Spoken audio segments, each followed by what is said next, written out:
Hi, this is Pamela Berthu, still standing, literally standing.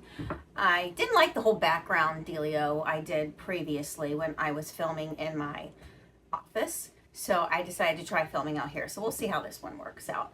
Maybe I can do some cooking as well at the same point, but I'm so ADD that I will probably cut myself.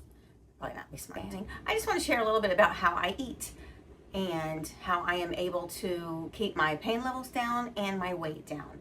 And to me, it's really a twofold.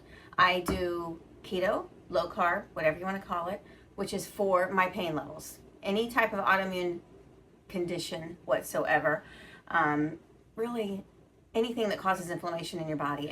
And keto is a great way to eat to lower inflammation, first of all, because sugar raises your inflammation. There are other inflammatory foods as well, which I'll talk about in another video at some point. But I eat very low carb, keto. I refer to it as keto. And I also do intermittent fasting. And I do a combination of both of them for different reasons. I personally have been on a low carb diet for 19 years. And because of that, I could eat keto all day long and pretty much do, and I won't lose an ounce. Intermittent fasting is the way that I lose weight, because it's just the volume of food as well. If I eat 3 meals a day, if I eat in any way, shape, or form like a normal person, I probably wouldn't even be here today. If so, I would be, in a wheelchair in a hospital bed, sucking my thumb. I don't know where I'd be. So I eat keto, low carb, and I try to keep my carbs typically less than 20 a day. I know that is low, and I do net carbs. There are, so many schools of thoughts about all of this. You can just snatch any little nuggets out of what I say and do it your way, which is what I highly recommend, because you've got to find a way that works for you as far as your health and as far as your weight as well, if that's an issue for you. I think for most women, it's an issue because God designed our bodies to like to hold on to the fat. And I know He's smart in His wisdom, and He did that's all great. But we live in a fallen world, which means my body's been fallen. It's a fallen body. So I use a monk fruit erythritol blend as my sweetener, generic go-to sweetener for everything. And I have never had any issues with my tummy in doing that. So I can deduct the sugar, alcohols, as well as the dietary fiber from the carb count. But also there's a new thing, resistant starches. I only recently learned about this, probably a couple years ago, and it is the way starches have been I don't know what it is, I'm not a flippin' scientist.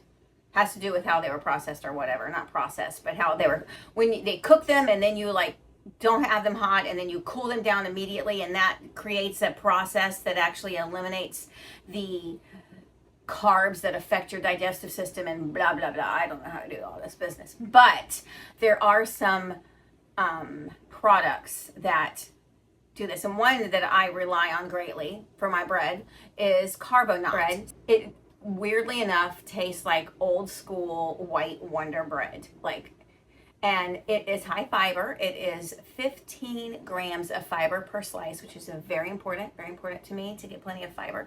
I try to get plenty of fiber and plenty of protein every day. And it's only 1 net carb per slice. So it's gluten-free, it is low carb, and high fiber. So it's great. So I try to have a slice of that a day, even if it's just for a little slice of bread along with my meal or whatever, because I find that the fiber helps me, and then I don't have to take fiber supplements.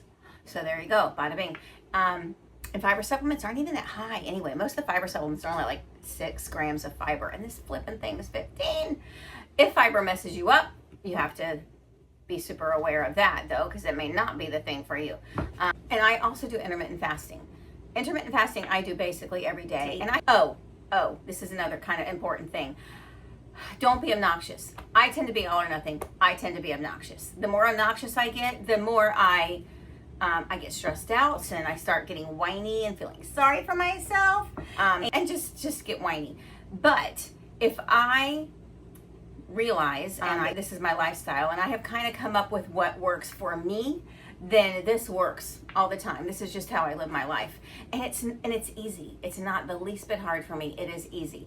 But depending upon my weight fluctuations, if I happen to put on a couple of pounds, holidays or whatever, I will have a stricter intermittent window. My strictest intermittent fasting window, which I actually did for like a couple of years before I was diagnosed with cancer, in the end of 2022. So up to that I did for a couple of years, and I totally kept my weight off, was 2 to 6, which is very strict.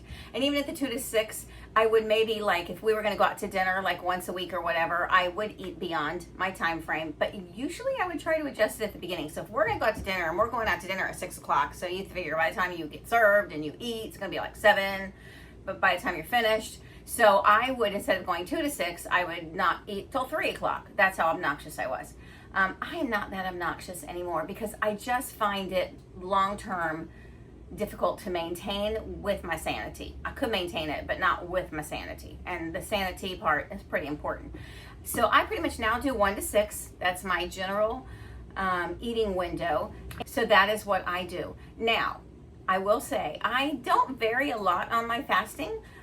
Even on the weekend, or if we go out or whatever, but I do vary on my carbs, because if I will typically one day a week or so have a higher carb meal. I will sometimes have carbs a couple days a week, but they just can't be like back to back. If I have 2 carb days, I'm going to not feel well by the end of the second day, and by the third day, I'm going to be feeling pretty crappy. If I do 3 days in a row, by the end of the third day, I'm really not feeling well, and it's starting to affect my functioning. My pain levels are high. I start tripping. My drop foot kind of comes back.